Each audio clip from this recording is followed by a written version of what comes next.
Hello दोस्तों, SK story में आपको स्वागत है। हमारे चैनल में पहली बार है, हमारे चैनल को लाइक और सब्सक्राइब करें। महान धनुर्धर एवं वीर योद्धा एकलव्य की कहानी जब भी गुरु और एक आदर्श शिष्य की बात आती है तो हमेशा ही एकलव्य को याद किया जाता है। एकलव्य महाभारत के महान चरित्रों में से एक है। महाभारत के इस पात्र का जन्म एक भील जाति के राजा हिरण्यधनु के घर हुआ था। एकलव्य की मां का नाम रानी सुलेखा था। एक कबीले के राजा थे। एकलव्य का मूल नाम अभिद्युम्न था। भील एक धनुर्धारी और शूरवीर जाति होती है, इसीलिए वह बचपन से ही धनुष बाण चलाने में काफी माहिर भी था। महाभारत में वर्णित कथा के अनुसार एकलव्य धनुर्विद्या में उच्च अभ्यास पाना चाहता था, इसीलिए एक दिन द्रोणाचार्य के पास जाता है, जो कौरव और पांडवों के भी गुरु थे। एकलव्य उनके पास बहुत निष्ठा और विश्वास लेकर जाता है, लेकिन छोटे कुल के होने के कारण द्रोणाचार्य ने एकलव्य को अपना शिष्य स्वीकार करने से मना कर देते हैं। उसके बाद एकलव्य भी ठान लेता है कि वह धनुर्विद्या द्रोणाचार्य से ही सीखेंगे, इसलिए वह एक वन में आश्रम कुटिया बनाकर रहने लगते हैं और वहीं पर पेड़ के नीचे गुरु द्रोणाचार्य की प्रतिमा को बिठाकर उन्हीं के सामने प्रत्येक दिन धनुर्विद्या का अभ्यास करता है। इसी दौरान एक दिन द्रोणाचार्य अपने शिष्यों और एक कुत्ते के साथ उसी वन में आखेट के लिए जाते हैं। बीच रास्ते में ही कुत्ता वन में भटक जाता है और भटकते भटकते जाकर वह एकलव्य के आश्रम तक पहुंच जाता है। उस समय एकलव्य एकाग्रचित्त होकर अपने धनुर्विद्या का अभ्यास कर रहा था, लेकिन कुत्ते के भौंकने की आवाज से एकलव्य के अभ्यास में बाधा आ रही थी।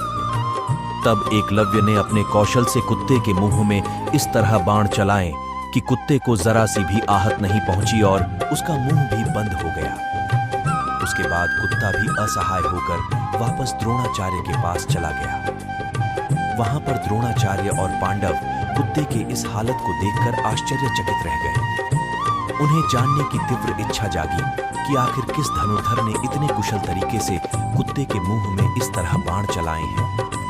उस धनुर्धर को खोजते खोजते वे एकलव्य के पास पहुंच गए। एकलव्य को एक निष्ठा से धनुर्विद्या का अभ्यास करते देख द्रोणाचार्य को उनके गुरु के बारे में जानने की इच्छा हुई। एकलव्य द्रोणाचार्य की प्रतिमा की ओर इशारा करते हुए कहा कि वही उसके गुरु हैं। द्रोणाचार्य को उस समय की याद आ जाती है जब उन्होंने एकलव्य को अपना शिष्य स्वीकार करने से मना किया था। एकलव्य की एक निष्ठा और कुशाग्र धनु विद्या का कौशल देख द्रोणाचार्य को आशंका हुआ कि कहीं वह सर्वश्रेष्ठ धनुर्धर न बन जाए, क्योंकि यदि ऐसा हुआ तो द्रोणाचार्य ने अर्जुन को महान धनुर्धर बनाने का जो वचन लिया था वह झूठ साबित हो जाएगा। इसलिए वे गुरु दक्षिणा की मांग करते हैं। एकलव्य गुरु दक्षिणा में अपनी प्राण देने की बात करते हैं, लेकिन द्रोणाचार्य उससे अंगूठा मांग लेते हैं और एकलव्य तत्क्षण बिना कुछ सोचे अपना अंगूठा काटकर द्रोणाचार्य के समक्ष प्रस्तुत कर देता है। इसके बाद एकलव्य अपने राज्य श्रृंगबेर आ गया। एकलव्य के युवा होने पर उसका विवाह भील कन्या सुनीता से हुआ। सुनीता के गर्भ से एकलव्य को एक पुत्र रत्न प्राप्त हुआ, जिसका नाम केतुमान रखा गया।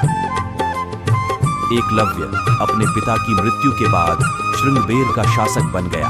अमात्य परिषद राजसभा की मंत्रणा से उन्होंने अपने राज्य का बहुत अच्छे से संचालन किया। साथ ही राज्य की सीमाओं का विस्तार करने के लिए भीलों की एक सशक्त सेना का गठन भी किया।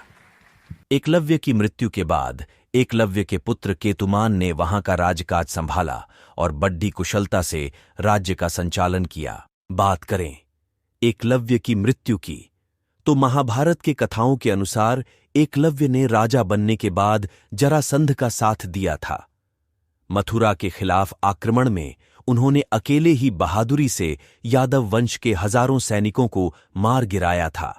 इस युद्ध में जब भगवान कृष्ण रणभूमि में उतरे तो उन्हें पता चल गया कि 4 अंगुलियों से धनुष बाण चलाने वाला एकलव्य ही है।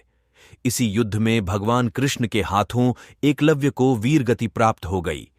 इस तरह एकलव्य भील एक श्रेष्ठ राजा के साथ साथ महान और एकनिष्ठ धनुर्धर थे, जो अपने गुरु दक्षिणा के लिए आज भी जाने जाते हैं।